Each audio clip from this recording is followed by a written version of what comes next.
जोरदार तालियों के साथ हम सम्मान ऐसे एक देखिए काम तो हर तरह से सभी लोग कर रहे हैं, लेकिन एक कैसे इन्होंने इतने कम समय इतना तेज अचीवमेंट किया, तो इस सब के क्लैपिंग के साथ हम इनवाइट करते हैं सुप्रिया गिरधर जी को। Happy happy welcome on the screen.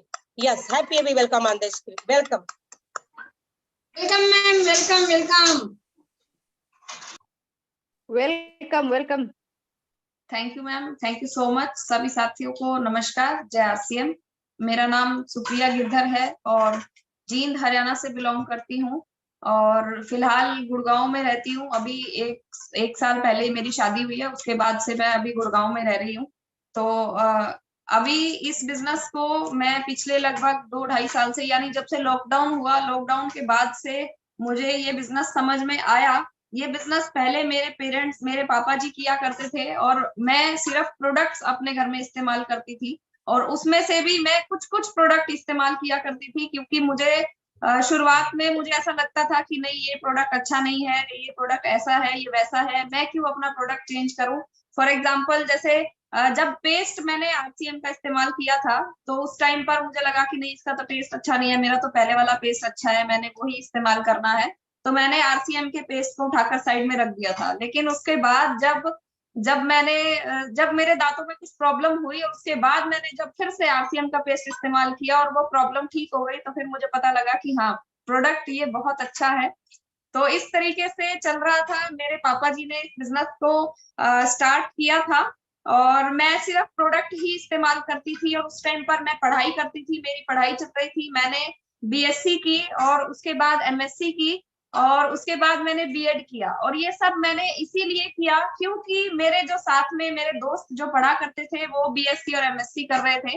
कहने का मतलब ये है कि मेरा खुद का कोई भी टारगेट नहीं था। जब मैंने 10th पास की तो उसके बाद मेरे जो दोस्त थे, जो मेरी क्लासमेट्स थे, उन्होंने बोला कि हम नॉन मेडिकल लेंगे, तो इसलिए मैंने भी नॉन मेडिकल के साथ 11th में एडमिशन ले लिया और 11th 12th मैंने नॉन मेडिकल से किया।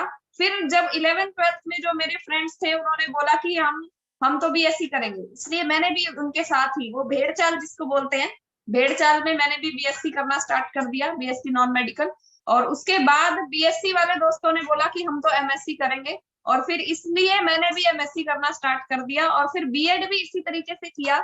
और अब जब बारी आई जॉब करने की तो मुझे पता लगा कि एमएससी बीएड करने के बाद तो टीचर बनते हैं और टीचिंग में तो मेरा कोई भी इंटरेस्ट था ही नहीं। ये चीज मुझे पता चली कि मेरा तो टीचिंग में इंटरेस्ट नहीं है, तो मैंने एमएससी बीएड क्यों किया? क्योंकि मेरा कोई टारगेट नहीं था, मुझे ज्यादा कोई नॉलेज नहीं थी, मेरा कोई मेंटर नहीं था, मुझे कोई बताने सिखाने वाला नहीं था, इसलिए मैंने भेड़ चाल में चलकर एमएससी बीएड तो कर ली। और जब बारी आई जॉब करने की तो मैं फंस गई कि अब तो मुझे टीचिंग करनी पड़ेगी, जो कि मुझे बिल्कुल भी पसंद नहीं है। तो फिर मैंने अपने पापा जी को बोला कि पापा मैं जॉब करना चाहती हूँ। तो मेरे पापा ने बोला कि जॉब करना क्यों, कोई जरूरी नहीं है जॉब करना, हाँ अगर गवर्नमेंट जॉब मिल जाए तो कर लेना, प्राइवेट जॉब तो हम नहीं कराएंगे, हम नहीं चाहते कि 5, 7, 10, 15 हजार रुपए के लिए तुम किसी की गुलामी करो, गुलामी करने की कोई जरूरत नहीं है। उस टाइम पर मेरे पापा जी आरसीएम बिजनेस करते थे और उनको इस बिजनेस की पावर जो है वो समझ आ चुकी थी। तो उन्होंने मुझे ये बात भी बोली कि जॉब करना मतलब किसी की गुलामी करना, किसी के अंडर जॉब करने की बजाय अगर तुम्हें ऐसा मौका मिले कि तुम दूसरों को काम दे सको, दूसरों को रोजगार दे सको, तो कैसा होगा। तो मैंने कहा कि हाँ ये तो बहुत बढ़िया होगा। फिर उन्होंने मुझे आरसीएम का प्लान दिखाया, मुझे बताया कि ये काम करना होगा, ऐसे ऐसे प्रोडक्ट्स को प्रमोट करना होगा।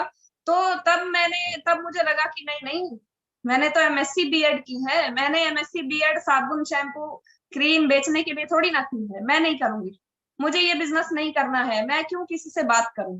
क्योंकि उस टाइम पर मेरा बिहेवियर ऐसा था कि अगर कोई नया व्यक्ति है, अगर वो सामने से मुझे हाय हेलो बोल रहा है तो ही मैं उसकी बात का जवाब दूंगी, अगर वो मुझे हाय हेलो नहीं बोल रहा है तो मैं किसी को भी सामने से जाकर मैं किसी से बात नहीं करती थी। इतना एटीट्यूड, इतनी ईगो बोल सकते हैं कि वो मेरे अंदर थी, मेरा ऐसा बिहेवियर था उस टाइम पर। तो मुझे ये लगता था कि मैं क्यों किसी से बात करूं, मैं क्यों साबुन शैम्पू क्रीम बेचने का काम करूं, मैंने तो एमएससी बीएड की है, मैं कोई दुकानदार थोड़ी ना हूँ। तो इसलिए फिर मैं निकल पड़ी अपनी जॉब के लिए। अब जॉब में से मेरी जॉब में था कि मुझे टीचिंग करनी है, लेकिन टीचिंग मेरा इंटरेस्ट नहीं था, इसलिए मैंने दूसरी जगहों पर ट्राई करना स्टार्ट किया जॉब करने के लिए। लेकिन जहां पर भी मैं जाती थी इंटरव्यू देने के लिए, वहां पे वो लोग मुझे यही बोलते थे कि आपने तो एमएससी बीएड की है, आपको तो टीचर बनना चाहिए, आप यहाँ क्यों आए हो, आपको तो किसी स्कूल में जाना चाहिए। लेकिन टीचर बनना मुझे बिल्कुल भी पसंद नहीं था, इसलिए मैंने अलग अलग जगहों पर ट्राई किया, लेकिन मेरी क्वालिफिकेशन के हिसाब से मुझे वहां पर जॉब नहीं मिला। और आखिरी ऑप्शन जो मेरे पास बचा वो था टीचर बनने का, जो कि बिल्कुल अपने मन को मार के, और मैं एक स्कूल में गई इंटरव्यू देने के लिए, और वहां पे मेरा सिलेक्शन भी हो गया। और उन्होंने मुझे यही बोला कि आप कल से स्कूल को ज्वाइन कर सकते हो, आप कल से आ जाना। तो मैं अगले दिन गई, और वो मेरा स्कूल का पहला ही दिन था, और वहां पर बच्चों के एग्जाम चल रहे थे। तो अगर एग्जाम चल रहे थे तो क्लास तो लगनी नहीं थी। तो उन्होंने मुझे बोला कि क्लास तो हो नहीं रही है, तो आप ऐसा करो, आप रिसेप्शन पर बैठ जाओ, यानी कि फ्रंट डेस्क पर बैठ जाओ। तो मैंने बोला कि रिसेप्शन पे अगर मैं बैठ जाऊं तो मुझे तो ज्यादा नॉलेज नहीं है स्कूल के बारे में, क्योंकि मैं तो पहले ही दिन आई हूँ, तो क्या मैं रिसेप्शन पे बैठ रहेगा। तो उन्होंने मुझे ये बोला कि हाँ आप बैठ जाओ, आपने कुछ नहीं करना है, अगर कोई भी व्यक्ति आता है तो उसको डायरेक्ट प्रिंसिपल ऑफिस में नहीं जाने देना है, उसको बैठाओ, उससे पूछो, और अंदर से परमिशन देके फिर उसको जाने देना है। तो मैंने बोला ठीक है, ये तो बहुत आसान काम है, तो मैंने ऐसा ही किया। और उसके बाद जब मैं रिसेप्शन पर बैठी और एक व्यक्ति सामने से आया, और जिसकी उम्र लगभग 50 साल के आसपास की थी, एक आदमी, एक जेंट्स आए, और मैंने उनसे पूछा, सेम जो मुझे ड्यूटी दी गई थी मैंने वो की, कि हाँ जी सर बताइए आपको किससे मिलना है। तो उस व्यक्ति ने जो बात की मुझसे, बहुत ज्यादा अच्छे तरीके से बात नहीं की, बहुत बुरे तरीके से बात की कि तू नहीं आई है क्या स्कूल में, तुझे पता नहीं है क्या मैं कौन हूँ, इस तरीके से उन्होंने मुझसे बात की। तो मैंने बोला कि नहीं मुझे नहीं पता। तो उन्होंने बोला कि मैं स्कूल का मालिक हूँ। तो वो बात जो है उनको बुरी लगी कि वो तो स्कूल का मालिक है, उसको किसी ने क्यों रोक लिया, कैसे कोई उनको रोक सकता है। तो उनका जो बिहेवियर था मुझसे बात करने का वो बिल्कुल भी अच्छा नहीं था। और स्कूल की छुट्टी का टाइम होने वाला था, तो मैं अपने घर पर आ गई, और मुझे ये रियलाइज हुआ कि नहीं मुझे ये जॉब नहीं करनी है। कुछ तो मैं वैसे ही अनमने से मन से स्कूल में गई थी, क्योंकि मेरे पास और कोई ऑप्शन नहीं था। और दूसरा, वहां जाकर ऐसा इंसिडेंट हुआ तो मेरा बिल्कुल ही मन उतर गया कि नहीं मैं तो नहीं जाऊंगी स्कूल में, और मैंने घर आके बोल दिया कि मैं नहीं जाऊंगी कल से स्कूल में, मुझे नहीं जाना है। तो जैसे ही मैंने ये बोला तो मेरे पापा ने कहा कि मैंने तो तुम्हें कहा ही था कि किसी की गुलामी करने की क्या जरूरत है, तुम क्यों जा रही थी। तो फिर मुझे भी फिर वो चीज समझ में आ गई कि हाँ ठीक है मुझे नहीं जाना चाहिए, मैं उस स्कूल में नहीं जाऊंगी। क्योंकि वहां पर मुझे पता लगा कि आप अगर कितनी ही बड़ी से बड़ी जॉब अगर कर लेते हैं तो आपको किसी ना किसी बॉस की गुलामी तो करनी ही करनी पड़ेगी। कोई ना कोई आपका बॉस जरूर होगा, चाहे आप कितनी ही बड़ी जॉब कर रहे हैं, चाहे आपकी उस जॉब से सैलरी 1 लाख 2 लाख 3 लाख 5 लाख भी है, तो भी आपको किसी ना किसी बॉस का गुलाम तो बनना ही पड़ेगा, और जो कि मुझे बिल्कुल भी पसंद नहीं था। इसलिए वो मेरा जॉब का पहला और आखिरी दिन था, और मैंने उसको वहीं पर छोड़ दिया। उसके बाद इस दौरान जब मैंने घर पे आकर बताया, तो इस दौरान मेरे पापा जी ने थोड़ा सा, उनको भी पता था कि इस बिजनेस में थर्ड पार्टी काम करती है, कि मैं तो इसको बहुत टाइम से समझा ही रहा हूँ, इसको समझ में नहीं आ रहा है, तो हम किसी थर्ड पार्टी का सहारा लेते हैं। इस दौरान उन्होंने, अभी ये बात बिल्कुल नई नई थी स्कूल वाली, तो उन्होंने हमारे जो अपलाइन है उनको घर पे बुला लिया, उनको घर पे इनवाइट किया। तो उन्होंने मुझे प्लान दिखाया, और उन्होंने मुझे कुछ 1-2 बुक्स के बारे में बताया, जैसे कि 21वीं सदी का व्यवसाय। और उन्होंने मुझे बोला कि आप पढ़े लिखे हैं, आप यूट्यूब पर सर्च करना कि नेटवर्क मार्केटिंग क्या है, what is network marketing and what is the future of network marketing, आप इसको थोड़ा सा सर्च करना, थोड़ा स्टडी करना। और वो बुक वो मुझे देकर गए और बोले कि ये बुक थोड़ा सा पढ़ लेना आप। तो मैंने वो बुक पढ़ी, तो मेरी आंखें खुल गई, मुझे पता लगा कि जिस काम को हम ये सोचते हैं कि ये तो हल्दी नमक मिर्ची साबुन शैम्पू क्रीम बेचने का काम है, वो उस काम से आज अमेरिका के अंदर सैकड़ों हजारों लोग करोड़पति हैं, सिर्फ इस काम की वजह से, इस बिजनेस की वजह से। ये बिजनेस, ये इंडस्ट्री इतनी बड़ी है, ये आंखें मेरी खुली वो बुक पढ़ने के बाद और वो वीडियोस देखने के बाद। अब मुझे ये तो समझ में आ गया कि अगर हमें अपने सपनों को पूरा करना है तो हमें इस बिजनेस को करना पड़ेगा। लेकिन फिर भी मेरी जो ईगो है वो बीच में आ रही थी कि मैं क्यों साबुन शैम्पू बेचने का काम करूं, मुझे शर्म आती थी ये काम करने में एक्चुअली। तो उसके बाद थोड़ा सा टाइम बीता और उसके बाद लॉकडाउन हो गया, और उस लॉकडाउन में हमें पता है कि सब कुछ बंद हो गया था, हम सब अपने अपने घरों में थे। और लॉकडाउन के बाद ही ये जो जूम मीटिंग अभी जो आप देख रहे हैं, ये जूम मीटिंग लॉकडाउन के बाद से ही स्टार्ट हुई थी। तो लॉकडाउन के बाद घर में कुछ काम होता नहीं था, तो टाइम पास के लिए कि चलो ठीक है देखते हैं ऐसा क्या होता है इसमें, मेरे पापा ने मुझे किसी जूम मीटिंग का लिंक दिया और बोला कि चलो ये मीटिंग अटेंड करना। और मेरे पास तो टाइम बहुत ज्यादा था, मेरे पास कुछ काम भी नहीं था, तो टाइम पास करने के लिए कि चलो टाइम पास हो जाएगा, बोर नहीं होंगे, इसके लिए मैंने उस जूम मीटिंग को क्लिक किया, जूम मीटिंग को अटेंड किया, सुना।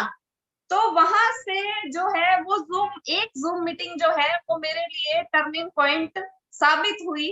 और वो ऐसे कि वहां पर जो लेडी बोल रही थी, उन्होंने ये बोला कि हम जब एक बेटी होती है, यानी कि जब तक शादी नहीं होती है तब तक हम अपने पिता के नाम से जाने जाती है, जैसे कि फला व्यक्ति की बेटी है। और जब हमारी शादी हो जाती है तो हम उस परिवार के नाम से या अपने पति के नाम से जाने जाती हैं कि फला व्यक्ति की पत्नी है ये, या फिर फला खानदान की बहू है ये। हमारी अपनी पहचान कहाँ है? क्या हमारी अपनी कोई पहचान है? ये चीज मुझे वहां से समझ में आई कि अगर हमें अपनी पहचान, उन्होंने आगे ये भी हमें बताया कि हमारी अपनी कोई पहचान नहीं है, अपनी पहचान बनाने के लिए क्या करना चाहिए, अपनी पहचान कैसे बन सकती है। अपनी पहचान हम इस बिजनेस के माध्यम से बना सकते हैं। इस बिजनेस में अगर हमें 500 रुपए का भी चेक आया है उसको भी सेलिब्रेट किया जाता है। हम अपने घर में पूरा दिन खाना बनाती हैं, अपने बच्चों का ध्यान रखती हैं, पति का ध्यान रखती हैं, घर की सफाई करती हैं, पूरा 10-10, 4-4, 5-5, 6-6 लोगों के लिए खाना भी बनाती हैं, लेकिन कभी भी हमें शाबाशी नहीं दी जाती है। यहाँ पे अगर हमने छोटा सा गामा ओरिजिनल भी सेल कर दिया तो भी हमें यहाँ पे शाबाशी दी जाती है। यहाँ अगर हमें 150 रुपए का चेक भी आया है तो भी हमें यहाँ पे रिकॉग्नाइज किया जाता है, वहां इसको सम्मानित किया जाता है हमें। मुझे पता लगा कि अपना मान सम्मान अगर हमें चाहिए, specially being a lady, being a women, अगर हमें अपना मान सम्मान चाहिए तो हमें इस बिजनेस से मिल सकता है। अगर हमें अपनी पहचान बनानी है तो वो हमें इस बिजनेस से मिल सकती है। मुझे सिर्फ इतना ही यहाँ से पता चला और वो मेरा एक सपना बन गया कि अगर मुझे अपनी पहचान बनानी है, मुझे भी अपनी पहचान बनानी है, ये मेरा सपना बना। और उसके बाद फिर मैंने इसी के लिए थोड़ा थोड़ा काम करना शुरू किया। तो वो कहते हैं ना कि एक कारण अगर हमें पता लग जाता है तो उसके बाद हम उस काम को बिना किसी थकावट के करना शुरू कर देते हैं, सारी चीजें भूल कर। तो मुझे वो कारण पता लग गया था कि पहचान, अपनी पहचान बनाना एक मेरा कारण था इस बिजनेस को करने का। हो सकता है आप में से भी बहुत से लोगों का ये कारण हो, अपनी पहचान बनाना। तो उसके बाद मैंने इस बिजनेस को करना शुरू किया और जो ईगो थी, जो शर्म आती थी इस बिजनेस को करने में, वो मैंने सब साइड कर दिया, उतार के फेंक दिया। और उसके बाद वो दिन था और आज का दिन है। मैंने उस दिन एक सपना लिया था कि अगर मुझे कोई जाने तो मेरे नाम से जाने, और मेरे परिवार को अगर कोई जाने तो मेरे नाम से जाने, ना कि उनको मुझे उनके नाम से। तो ऐसा ही हुआ सर। आज आप सभी जानते हैं कि मेरा जो YouTube चैनल है, लगभग 64,000 लोगों का एक वो परिवार है YouTube पे, सुप्रिया गिरधर के नाम से जो चैनल है, उसपे आज अगर कोई भी कॉल अगर मुझे आता है और मेरे अलावा अगर कोई और व्यक्ति उस फोन को कॉल को अटेंड करता है, मेरी मम्मी अगर अटेंड करती है तो लोग यही बोलते हैं कि आप सुप्रिया गिरधर की मम्मी बोल रहे हैं ना। अगर पापा अटेंड करते हैं तो वो बोलते हैं कि आप सुप्रिया गिरधर के पापा बोल रहे हैं ना।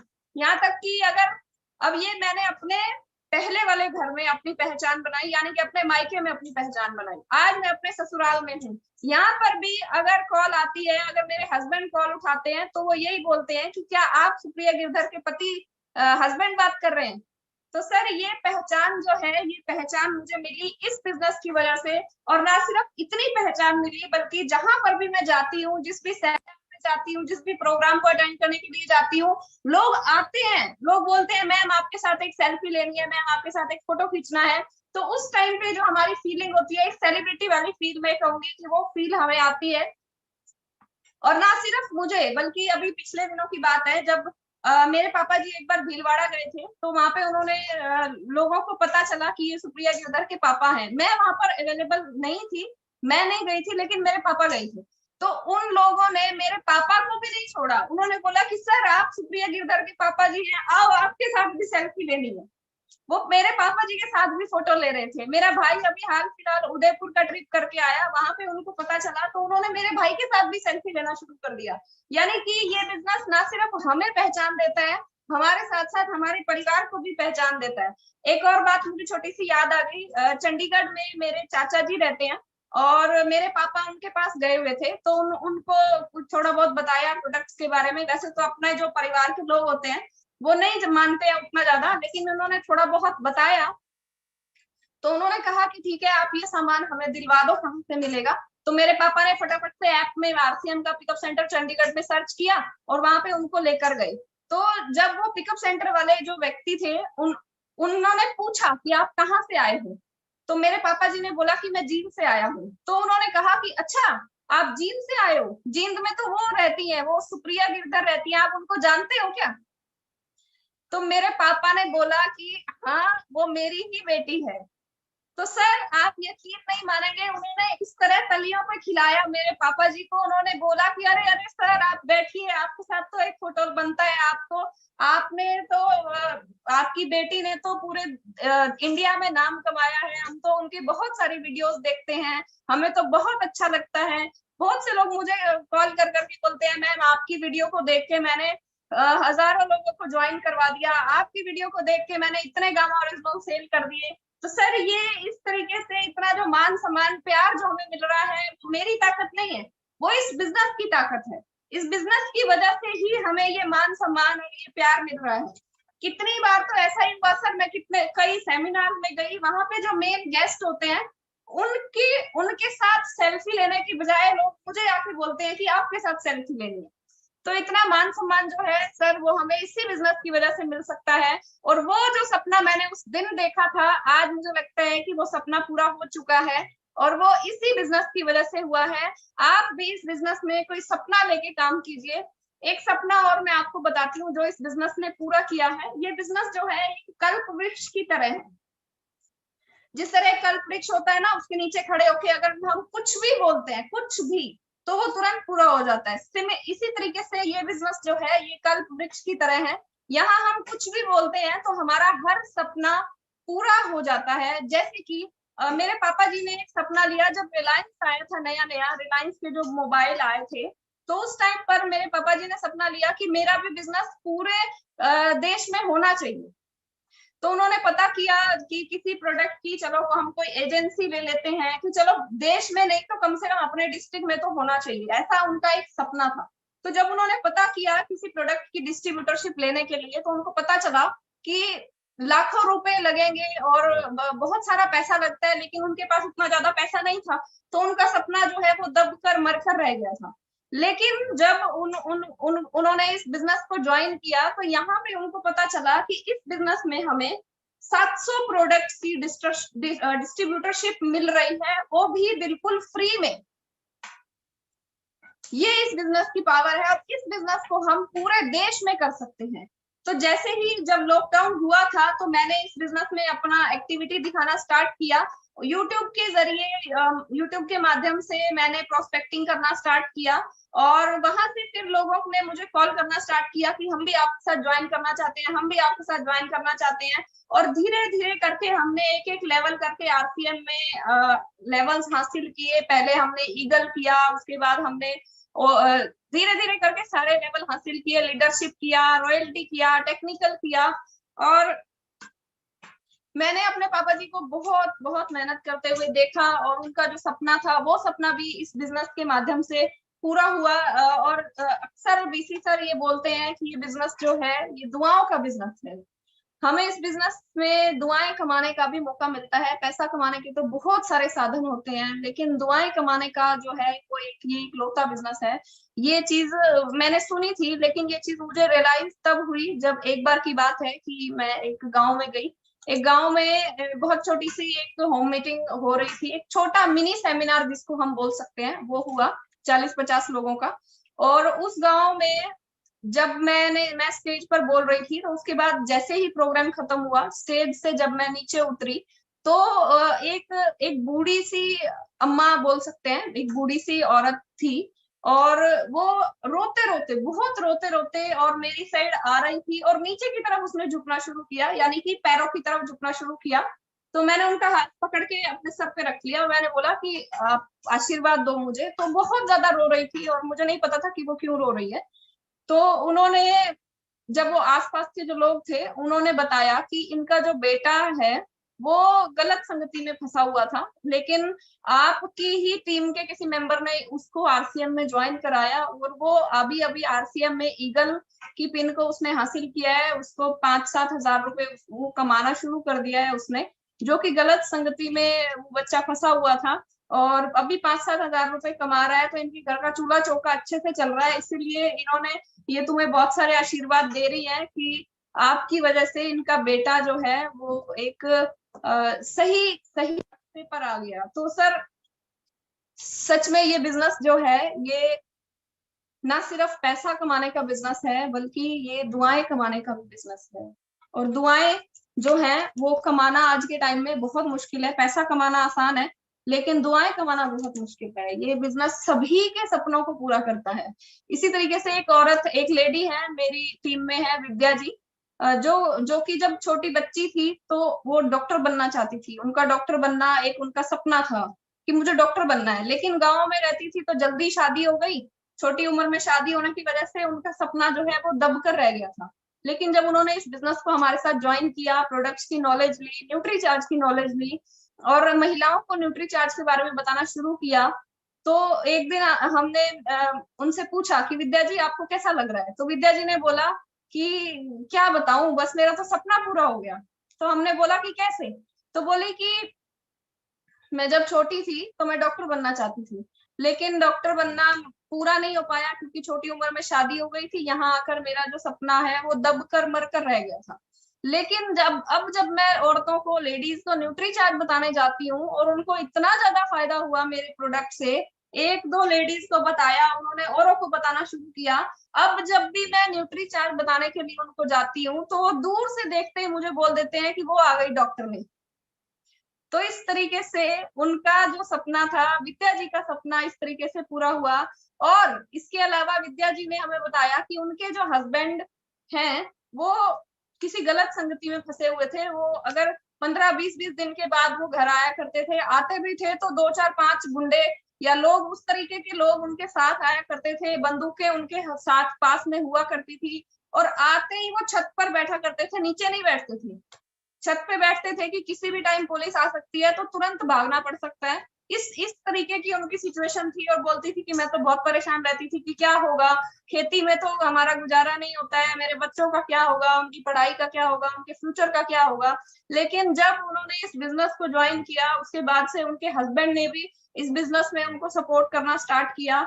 और सर आप यकीन नहीं मानेंगे, आज वो एक बहुत ही सफल कपल है आरसीएम में। और आज वो मेरी टीम में 8% रॉयल्टी अचीवर है, स्टार प्लेटिनम रॉयल्टी अचीवर है। और किस तरीके से उनकी एक जिंदगी जो है वो बदल गई, किस तरीके से एक गलत संगति में पड़ा हुआ व्यक्ति आज आरसीएम से 8% रॉयल्टी की इनकम को एंजॉय कर रहा है। और वो बोलते हैं कि अगर आरसीएम ने इस तरीके से हमारी जिंदगी को बदला है कि अगर आरसीएम से हमें 1 रुपया भी ना आए तो भी हम आरसीएम बिजनेस को करना नहीं छोड़ेंगे, क्योंकि उसने हमारी जिंदगी को बदला है।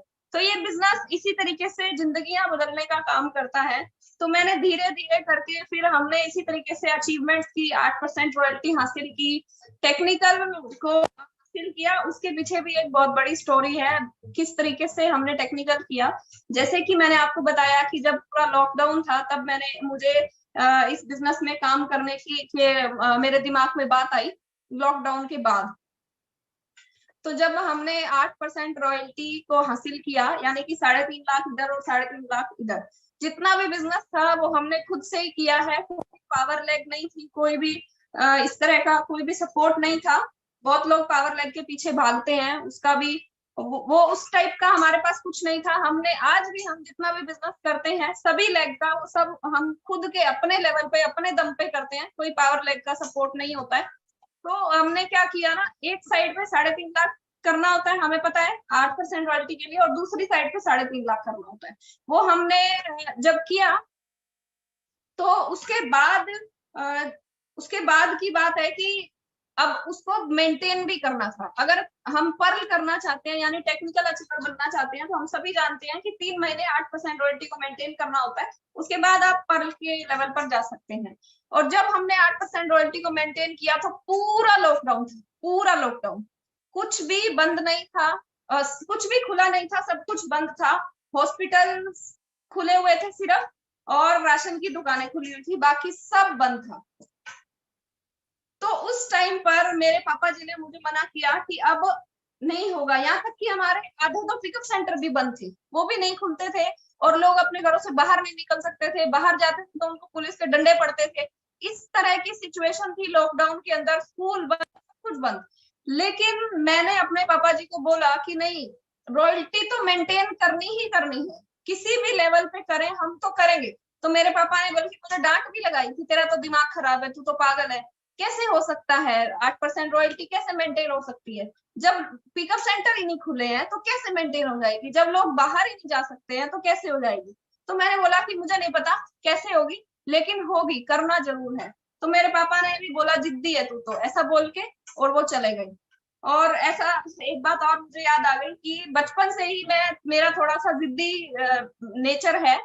किसी भी चीज को लेके मैं जिद करती हूँ, और जब तक मुझे वो नहीं मिलती है तब तक मुझे चैन नहीं पड़ता है, ऐसा मेरा नेचर है। एक छोटे होते की बात है, मैं जब 3-4 साल की थी तो उस टाइम पर मैंने किसी दूसरे बच्चे को, मेरे बराबर के किसी दूसरे बच्चे को देखा, लाइट वाले जूते पहने हुए देखा। आपको पता होगा बच्चों के जूते आते हैं, लाइट जलती है उसमें। तो मैंने वो देखा, और मेरे रात की बात है, रात को 10 बजे के आसपास की बात है, तो मेरा भी मन हुआ कि मुझे भी ऐसे जूते चाहिए। तो मेरे पापा ने आसपास की मतलब मुझे समझाने की, मनाने की कोशिश की जैसे बच्चों को मनाते हैं, तो मैं नहीं मानी। लेकिन मैंने बोला कि नहीं, मुझे तो जूते चाहिए, तभी मैं सोऊंगी, वरना मैं सोऊंगी ही नहीं, मैं रात को सोऊंगी नहीं। तो उन्होंने फिर आसपास की जो भी दुकानें थी देखा, क्योंकि रात को तो बाजार बंद हो जाता है, तो आसपास की कोई भी दुकान खुली नहीं थी। मुझे मनाने की कोशिश की और मैं मान नहीं रही थी। तो एक हमारे जानकार थे दुकानदार, तो उनको रात को, तब तक 12 बज चुके थे, उन्होंने रात को 12 बजे उसको कॉल किया और उनको बोला कि एक इमरजेंसी है, बच्चे के लिए एक लाइट वाला जूता चाहिए। तो उसने भी बोला कि भाई साहब पागल हो क्या, सुबह नहीं ले सकते थे? इतनी तो ये इमरजेंसी वाली कोई चीज नहीं है, ऐसा तो है नहीं कि दवाई है या कोई ऐसी चीज है जिसके बिना आपका काम नहीं चल पा रहा, जूता ही तो है, सुबह ले लेते, हमारी क्यों नींद खराब कर रहे? तो उन्होंने उनको कुछ ना बोलते हुए बोला कि बस इमरजेंसी है, आप, हम आपकी दुकान के पास खड़े हैं, आप प्लीज हमें ये जूता दे दो। तो वो व्यक्ति अपने घर से उठकर आया और उसने दरवाजा खोला और हमें जूता दिया, और मेरे मम्मी पापा ने मुझे जूता पहनाया लाइट वाला, और उसके बाद मैं सोई। तो शुरू से ही मेरा जो बिहेवियर था वो थोड़ा जिद्दी टाइप का था, तो वही वही चीज शुरू से ही चलती आ रही थी। तो अभी जब बात आई 8% रॉयल्टी की, तो उस टाइम पे भी उन्होंने मुझे यही बोला कि तू तो जिद्दी है शुरू से ही। तो मैंने बोला कि हाँ, मुझे तो करना है, 8% रॉयल्टी करनी है तो करनी है। तो उसके बाद अभी जो अगला महीना था उसके 20 दिन निकल गए, और 20 दिन के अंदर अंदर सिर्फ और सिर्फ 3.5 लाख बिजनेस वॉल्यूम ही आ पाया था। और मैंने बोला, मेरे पापा ने बोला कि नहीं होगा, अभी भी नहीं होगा, क्योंकि 7 लाख तक लेके जाना है, सिर्फ 10 दिन है, 10 दिन में 7 लाख तक नहीं पहुंच सकता है। तो मैंने बोला कि हो जाएगा, आपको करना है, हेल्प करनी है तो करो, नहीं तो मत करो, मुझे मत रोको। उसके बाद फिर अगले अभी बचे थे सिर्फ 10 दिन, और मेरे जो डेडिकेशन था उसको देखकर फिर मेरे पापा ने भी मुझे सपोर्ट करना शुरू कर दिया। फिर हम पूरे परिवार ने मुझे सपोर्ट करना शुरू कर दिया। उनकी भी स्टोरी पता नहीं समझ नहीं आती है, कभी तो वो सपोर्ट करना शुरू कर देते हैं, कभी वो पीछे हट जाते थे, बोलते थे नहीं नहीं नहीं होगा, नहीं होगा। लेकिन मैं उनसे ही बोलती थी कि होगा, जरूर होगा। तो मेरा डेडिकेशन देख के फिर जब 10 आखिरी के 10 दिन बचे, तो उन्होंने मेरे साथ ही बैठकर, हम सब लोग 4 लोग हैं हम घर में, मैं, मेरी मम्मी, पापा और मेरा भाई, हम 4 लोग घर के 4 अलग अलग कोनों में बैठकर कॉल पे कॉल हमने डिस्ट्रीब्यूटर्स को, नए लोगों को कॉल पे कॉल करना शुरू किया। सर सामान लेके आओ पिकअप सेंटर से, फटाफट पिकअप सेंटर देखकर बताया, पिकअप सेंटर पे कॉल किया, सर पिकअप सेंटर खुला है क्या, हमारे एक बंदा आ रहा है सामान लेने के लिए। वो बोलते हैं हाँ हाँ खुला है, ठीक है भेज दो। उनको कॉल किया, सर पिकअप सेंटर खुला है, जल्दी चले जाइए, अभी चले जाओ वरना पुलिस के डंडे पड़ेंगे। इस तरीके से सर हमने अगले 9 दिन के अंदर अंदर चारों लोग 4 अलग अलग कोने में बैठ के कॉल पे कॉल। सुबह 9 बजे हम लोग स्टार्ट होते थे, रात को 9-10 बजे तक हम कॉल कॉल कॉल, दिन में 200 300 500 कॉल्स भी हमने की। खाना पीना भी भूल गए सर, आखिरी के 10 दिन में हम खाना पीना भी भूल गए थे। तो जब 9 दिन हुए तो हमारा 3 लाख बिजनेस जो है वो आ गया, यानी 3.5 पहले 20 दिन में आ गया था, 3 लाख जो है वो आखिरी के 9 दिन में आ गया। तो टोटल बिजनेस हुआ 6.5। अब रॉयल्टी के लिए हमें चाहिए होता है 7 लाख बिजनेस वॉल्यूम, लेकिन हम लोग थोड़ा मार्जिन भी जरूर रखते हैं, और थोड़ा नहीं, हम लोग ज्यादा ही मार्जिन रखते हैं। अब हमें, हमारा जो मेंटेलिटी थी वो ये थी कि 3.5 की बजाय हमारा 4 लाख इधर हो जाए, यानी 50,000 का गैप, और 4 लाख इधर हो जाए, टोटल 8 लाख। और हमारा हुआ था 29 तारीख तक हमारा जो बिजनेस था वो 6.5 लाख का था। तो हमारे दिमाग में ये था कि अब एक ही दिन बचा है और एक दिन में 1.5 लाख बिजनेस कैसे आएगा। आखिरी का वो दिन था, मुझे याद है अभी भी, हमारे अब यहाँ तक कि हमारे अपलाइन ने भी हमें कॉल करके पूछा कि आप करते क्या हो, आप कर क्या रहे हो, ऐसा आपने इतना बिजनेस इतने भरे लॉकडाउन में कैसे लाके खड़ा कर दिया, आप ऐसा क्या करते हो। सर अपलाइन तक भी परेशान, मतलब हैरान थे कि ये लोग ऐसा क्या करते हैं।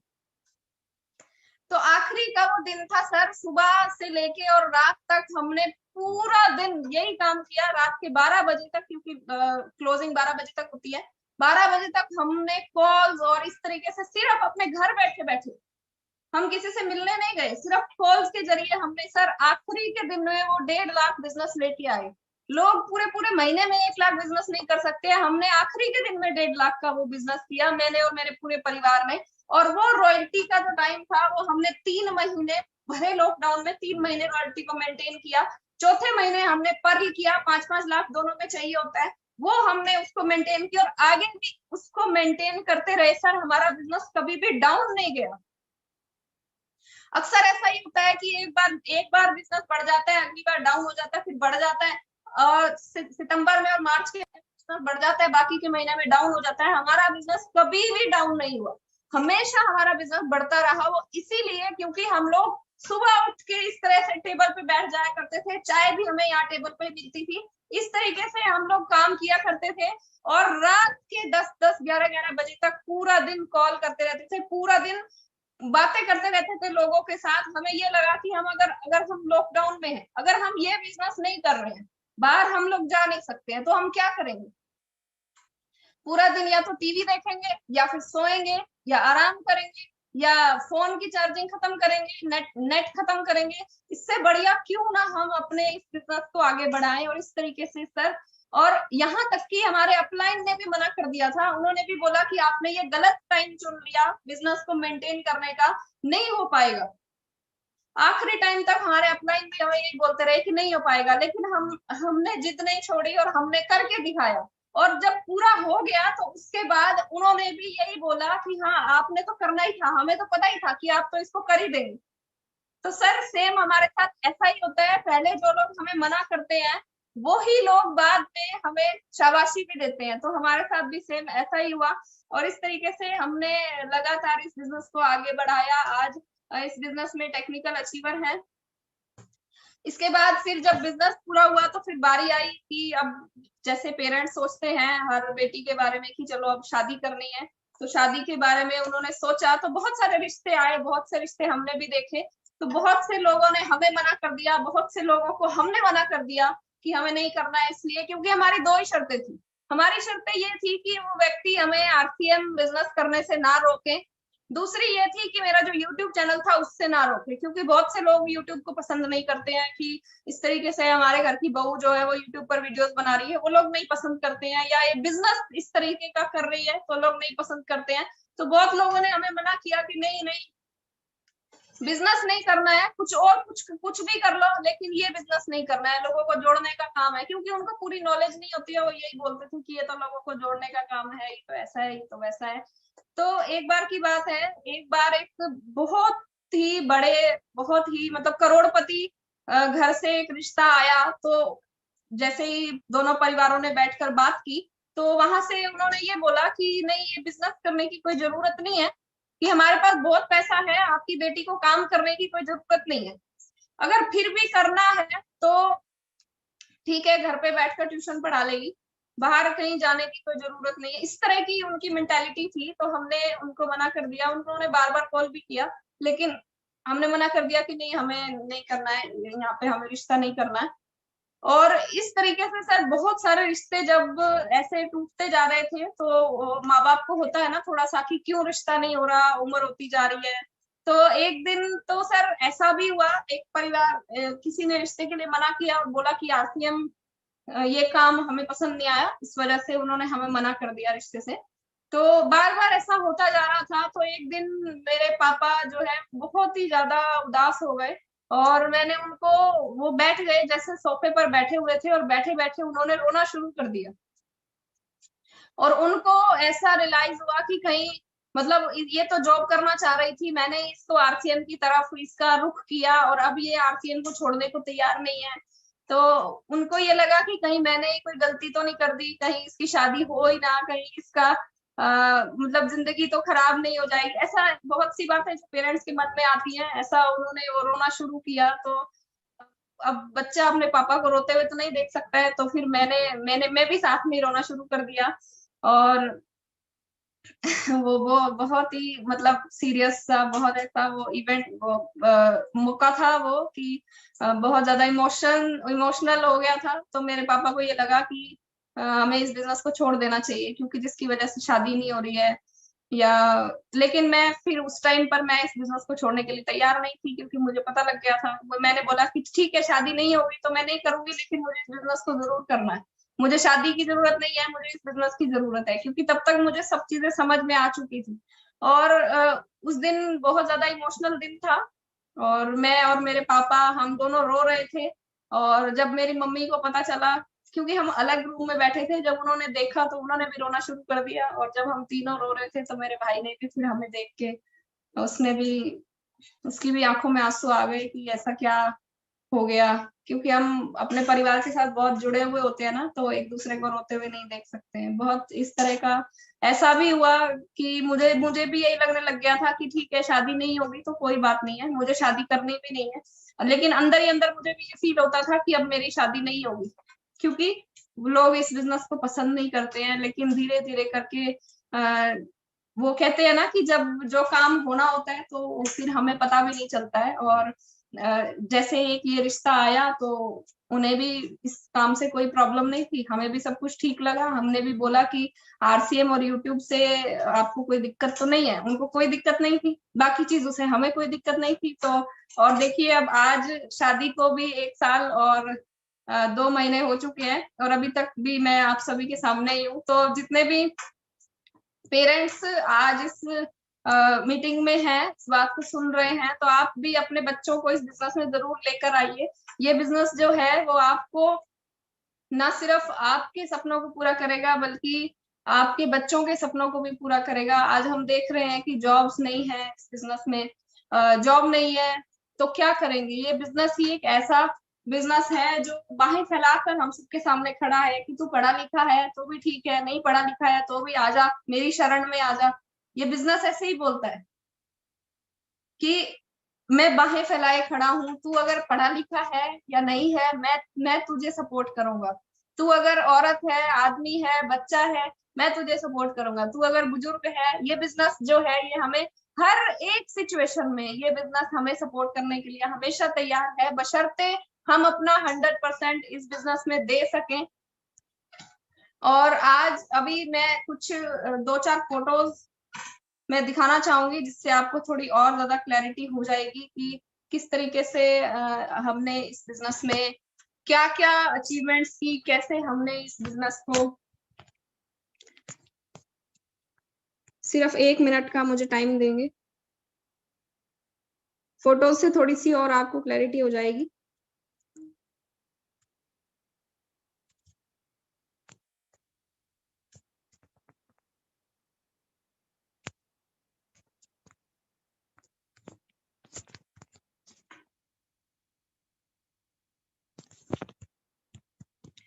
देखिए सर, ये मेरे पापा जी हैं, और आरसीएम की तरफ से इन्होंने बहुत सारे टूर किए। ये आगरा, ताजमहल, जो साथ में टीम है उनके साथ जाने का उनको मौका मिला। तो ये बिजनेस जो है हमें पैसा भी देता है, मान सम्मान भी देता है, घूमने फिरने का मौका भी देता है, हमारे सारे सपनों को भी पूरा करता है। आगरा का ये जो प्रोग्राम था, इसके अलावा ये जब हमने ईगल की पिन को अचीव किया तो इस तरीके से हमें सैकड़ों लोगों के सामने सम्मानित किया गया। ये मैं और मेरा पूरा परिवार है। पहले मैं इस तरीके से जाया करती थी, जब सेमिनार में जाती थी तो मैं कुछ इस टाइप की दिखती थी। इस तरीके से मैं एक आम सी साधारण सी लड़की की तरह जाकर सेमिनार में बैठ जाया करती थी। और ये जब हमने ईगल को अचीव किया था, उसकी ट्रॉफी जो हमें सम्मानित किया गया, ये एक बड़ा प्रोग्राम था जो मैंने तालकटोरा दिल्ली तालकटोरा स्टेडियम में अटेंड किया था। ये मेरा पहला बड़ा प्रोग्राम था जब मैंने इसको अटेंड किया था। ये मेरे पापा जी हैं और साथ में मेरी बुआ है। तो जब भी कुछ बहन भाई वाला त्योहार होता है या जब भी कोई गिफ्ट देना होता है तो हम किसी को भी आरसीएम के प्रोडक्ट्स के अलावा कोई और गिफ्ट नहीं देते हैं। तो मेरे पापा ने भाई दूज पे अपनी बहन के घर में दूसरी मिठाइयां ले जाने की बजाय ये सोन पापड़ी, आरसीएम की जो सोन पापड़ी है वो उनको दिया। हम लोग ये उनके घर लेकर गए थे। इस तरीके से सेमिनार में मैं बैठा करती थी, अटेंड किया करती थी, बहुत नॉलेज लिया करती थी। आप देखिए मेरे पास एक डायरी पेन भी है। हमेशा मैं डायरी और पेन साथ में लेकर जाया करती थी। हमेशा मेरे पास रहता था कि कोई भी पॉइंट अगर मुझे मिले तो मैं वहां से उसको नोट कर सकूं। इस तरीके से न्यूट्री चार्ज का कोई छोटा मोटा टारगेट पूरा करने की वजह से मुझे ये आरसीएम न्यूट्री चार्ज की टाई और ये बुक जो है गिफ्ट में मिला था। और ये साधारण सी दिखने वाली जो लड़की थी, अब बारी आई थी रूप परिवर्तन करने की, और इस तरीके से मैंने अपने आप को रूप परिवर्तन किया। ये मेरा पहला दिन है जब मैंने ड्रेस कोड में पहले दिन जब मैंने ड्रेस कोड में आई थी मैं, और उसके बाद से ये रूप ऐसा हुआ और ऐसा हो गया। फिर उसके बाद जब लोगों ने देखा कि बहुत बड़े तरीके से, मतलब मेरी जब एक पहचान बन गई, तो उसके बाद हेल्थ गार्ड की तरफ से भी मुझे कॉल आया। उन्होंने मुझे बोला कि आप भी हमारे लिए प्लीज एक वीडियो बना दीजिए। तो मैंने हेल्थ गार्ड के लिए एक वीडियो बनाया। ये जब हेल्थ गार्ड का ही जब एक ये प्रोग्राम हुआ था, टैलेंट दिखाओ और जीतो 5,000 का इनाम, तो इसके लिए भी उन्होंने मुझे कॉल करके बोला कि आप प्लीज हमारे लिए एक वीडियो बना दीजिए। तो मैंने उनके लिए ये एक वीडियो बनाया। गुड डॉट की तरफ से फिर मुझे कॉल आया कि आप गुडसिप पे हमारा कोई वीडियो बना दीजिए प्लीज हमारे लिए, ताकि हमारे प्रोडक्ट को और ज्यादा प्रमोशन मिल सके। तो इस तरीके से मैंने गुडसिप पर भी एक वीडियो बनाया था। चैट विद सुरेंद्र वत्स की तरफ से मुझे कॉल आया कि हम आपको अपना ब्रांड एम्बेसडर बनाना चाहते हैं। और ये देख रहे हैं आप, बहुत बड़ी बड़ी हस्तियों के साथ मिलने का, फोटो खिंचाने का जो मौका मिला, और चैट विद सुरेंद्र वत्स का ब्रांड एम्बेसडर बनने का एक मौका मिला, वो भी इसी बिजनेस की वजह से ही मिला। और ये मेरा परिवार, जब हमने टेक्निकल अचीव किया था उस टाइम का जो सेलिब्रेशन हमारा किया गया था, ये उसका एक फोटो है। इस तरीके से बड़े बड़े होर्डिंग्स पर भी इस तरीके से हमारा फोटो लगाया गया।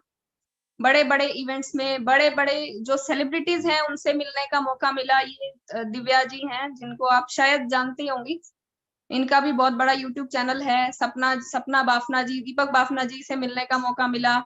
पीछे जो ये आज यूट्यूब पर जो बड़े बड़े सेलिब्रिटीज हैं, उन सभी से मिलने का मौका मिला इस बिजनेस की वजह से। और जब ये हमने अचीवमेंट की थी तो किस तरीके से, देखिए किस तरीके से मान सम्मान इस बिजनेस में मिलता है। पूरा चेहरा, सिर्फ चेहरा ही दिखाई दे रहा है और कुछ भी दिखाई नहीं दे रहा है। पूरे शरीर को फूल मालाओं के साथ ऐसे भर दिया गया था कि चेहरा भी दिखाई नहीं दे रहा था। ये 2-3 माला ऊपर से कम की, उसके बाद चेहरा दिखना शुरू हुआ था। तो किस तरीके से जो हमें सम्मान ये मिलता है, इस तरीके से हम लोग होम मीटिंग किया करते थे, छोटे छोटे गाँव में जाकर होम मीटिंग किया करते थे, इस तरीके से सेमिनार अटेंड किया करते थे। और ये मेरा भाई जिसके बारे में मैं बात कर रही थी अभी, सिर्फ 17 साल की उम्र है, और 17 साल की उम्र में मेरे भाई ने भी अब हमारी ही तरह मीटिंग करना, मीटिंग को अटेंड करना, मीटिंग में बोलना शुरू कर दिया है, सिर्फ 17 साल की उम्र में। तो ये नेक्स्ट जनरेशन का भी जो बिजनेस है, वो इस बिजनेस में हमें ना सिर्फ हमें फायदा होगा बल्कि हमारे पूरे परिवार को इस बिजनेस से फायदा होने वाला है। तो चाहे आपको पैसा चाहिए तो वो आपको ये बिजनेस देगा, टाइम फ्रीडम चाहिए तो वो आपको ये बिजनेस देगा, मान सम्मान चाहिए तो वो आपको ये बिजनेस देगा, जीवन जीने का तरीका सलीका हमें इस बिजनेस से सीखने को मिलता है। तो मेरी कहानी इतनी थी। इस तरीके से आरसीएम ने मेरी जिंदगी को बदला। अब हम 1 मिनट के लिए ये सोच कर देखें कि अगर ये सब मेरी जिंदगी में ना होता, अगर आरसीएम मेरी जिंदगी में ना होता तो मेरी जिंदगी कैसी होती। तो मैं भी कहीं 20-30-50 हजार रुपए की नौकरी कर रही होती, एक लिमिटेड सा मेरा दायरा होता, 4-6-10 लोग जो वहां रहते हैं सिर्फ वही लोग मुझे जानते होते, आप सबके सामने मैं ना बैठी होती, मेरी एक अलग पहचान ना होती, मेरी जिंदगी ऐसी ना होती जैसी आज है। तो ये सिर्फ और सिर्फ आरसीएम बिजनेस की वजह से है। आप भी ऐसी जिंदगी पा सकते हैं, हासिल कर सकते हैं इस बिजनेस के माध्यम से। सिर्फ मैं इतना ही कहना चाहूंगी कि इस बिजनेस में आप लगे रहिए, पीछे मुड़ के मत देखना, जिद्दी बन जाओ। अगर जिद्दी बन जाओगे तो आपको ये बिजनेस जो है वो सब कुछ देगा जो आप पाना चाहते हैं, सारे आपके सपने पूरे करेगा। एक छोटी सी कहानी के साथ मैं अपनी आज की स्टोरी को एंड करना चाहूंगी। एक बार की बात है, बहुत सारे मेंढक होते हैं और मेंढकों की एक रेस चल रही होती है। और उस रेस ये होती है कि एक जो पहाड़ है, जो मेंढक पहाड़ की सबसे ऊंची चोटी पर सबसे पहले पहुंच जाएगा वो ही विजेता माना जाएगा। तो सभी मेंढकों के बीच में होड़ शुरू हो गई। एक मेंढक ऊपर जा रहा है, कोई मेंढक इतना ऊपर जाते ही नीचे गिर जाता था, कोई इतना ऊपर जाते ही गिर जाता था, कोई थोड़ा और ऊपर जाके फिर नीचे गिर जाता था। एक ही मेंढक ऐसा था जो ऊपर पहाड़ की चोटी तक पहुंचा। और जब वो नीचे आया, जब उसको ट्रॉफी दी गई, उसको मान सम्मान दिया गया, और जब उसको बोलने का मौका दिया गया स्टेज से, तो उस मेंढक से पूछा गया कि आपने ऐसा कैसे कर दिया। तो पता लगा कि वो मेंढक जो है वो बहरा था। यानी कि लोग जो है नीचे जो लोग खड़े थे, कोई मेंढक अगर ऊपर चढ़ने लगता था तो उसको बोल देते थे अरे अरे अरे गिर जाएगा, और वो गिर जाता था। फिर थोड़ा और ऊपर चढ़ने लगता था तो नीचे खड़े लोग बोल देते थे अरे अरे गिर जाएगा, वो सच में गिर जाता था।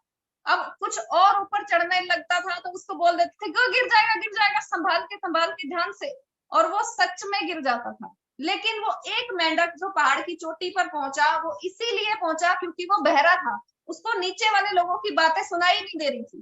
सेम इसी तरीके से हम भी अगर इस बिजनेस में आगे बढ़ना चाहते हैं तो हमें भी बहरा बनना पड़ेगा। लोग क्या कर रहे हैं, लोग हमें बोलेंगे तू कामयाब नहीं हो सकता, तू बनेगा करोड़पति, तू गाड़ी खरीदेगा, तुझे मान सम्मान मिलेगा, तुझे कौन मान सम्मान देगा, पागल आदमी है। लोग ऐसा बोलेंगे, लेकिन आपको बहरे बन जाना है। अगर आप बहरे बन जाएंगे तो ही आप उस मुकाम तक पहुंच पाएंगे। अगर आप लोगों की बातों पर का असर अपने ऊपर होने देंगे तो आप कभी भी उस लेवल पर नहीं पहुंच पाएंगे। सेम मेरे साथ भी ऐसा ही हुआ। भले ही मेरे परिवार के लोग थे, जब लॉकडाउन में मेंटेन करने की बात आई तो उन्होंने भी बोला कि नहीं होगा, क्योंकि इसमें गलती उनकी नहीं थी। गलती उनकी ये थी कि उन्होंने माहौल ही ऐसा देखा था कि इस बिजनेस में तो 6 महीने बाद ही बिजनेस बढ़ता है, उससे पहले बिजनेस बढ़ता ही नहीं है। जैसा उन्होंने सीखा था वैसा ही उन्होंने मुझे बताने की कोशिश की, लेकिन मैंने उनकी बात को नहीं माना, नहीं सुना, मैं बहरी हो गई और आज मैं आपके सामने हूँ। लेकिन अगर मैं मान लेती तो शायद वो रॉयल्टी कभी भी उस लॉकडाउन में तो मेंटेन हो ही नहीं सकती थी। तो इसी तरीके से आपको भी बहरे बनना पड़ेगा। अगर बहरे हो जाएंगे तो जरूर आप भी इस बिजनेस में ऊंचाइयों पर पहुंच जाएंगे, और ना सिर्फ यही बिजनेस बल्कि जिंदगी के हर उस मुकाम को आप हासिल करेंगे जिसको आप करना चाहते हैं। तो मेरी तरफ से आज इतना ही था। सभी को नमस्कार। बहुत बहुत धन्यवाद सुप्रिया मैम। बिल्कुल, जो लोग बात करना जानते हैं उनको रोकना काफी मुश्किल हो जाता है। ये हम लोगों को भी पता है, क्योंकि जो जितने भी सीनियर लीडर है स्टेज पे 2-2 घंटे 3-3 घंटे बात करने की आदत हो चुकी है, तो काफी मुश्किल होता है। लेकिन समय की थोड़ी सी मर्यादा है। मैम, आपकी जो कहानी है वाकई बहुत अच्छी कहानी है, बहुत सारे लोगों को इससे प्रेरणा मिलेगी। लेकिन आज के लिए क्षमा चाहती हूँ, मैं ज्यादा लोगों को मौका नहीं दे पाऊंगी क्योंकि गामा की भी ट्रेनिंग अपने साथ है। दिव्या मैम हमारे साथ हैं यहाँ पे अवेलेबल। तो दिव्या मैम, आज तो आपके लिए समय बहुत ही कम बची है, लेकिन फिर भी मैं आपको बुलाना चाहती हूँ। हम सबके एक्साइटमेंट, सबके स्माइल, सबके जबरदस्त क्लैपिंग है। Welcome Divya ma'am. बहुत शानदार, सुपर। आवाज आ रही है क्लियर? जी बहुत शानदार आ रही है। ग्रेट। आज यहाँ पर बिजली गुल है तो हो सकता है थोड़ी बहुत रुक कर आए, पर कोई बात नहीं। रोजाना मेरे लिए एक नया चैलेंज खड़ा हो जाता है। हमें हर एक चैलेंज कबूल है। सबसे पहले तो मैं सुप्रिया गिरधर जी को बहुत बहुत मुबारकबाद देना चाहती हूँ जिस समय आप अपने बारे में बता रही थी, अभी मैंने I just pick my phone up और मैंने आपका चैनल देखा और सब्सक्राइब भी कर लिया। बहुत बढ़िया, थैंक यू मैम, मुबारक हो आपको। और साथ ही साथ मुझे सर नजर आ रहे हैं, सुप्रिया जी के फादर साहब नजर आ रहे हैं। बहुत बहुत शुक्रिया सर, बहुत बहुत धन्यवाद। भारत को ऐसी बेटी देने का बहुत बहुत शुक्रिया, जो कि अपने आप में पूरी आत्मनिर्भर है और बहुत कॉन्फिडेंट है। और सबसे बड़ी बात जो सुप्रिया जी के एटीट्यूड में मुझे देखने को मिला कि अगर वो जिद्दी हैं, अगर वो किसी चीज को पकड़ लेती हैं, उनमें एटीट्यूड है, तो उनमें तीसरी एक क्वालिटी और भी है, उसे कबूल करने की। बहुत से लोग जिद्दी भी होते हैं, उनमें एटीट्यूड भी होता है, लेकिन इसे मानते भी नहीं है। तो ये बहुत ही अच्छा एटीट्यूड।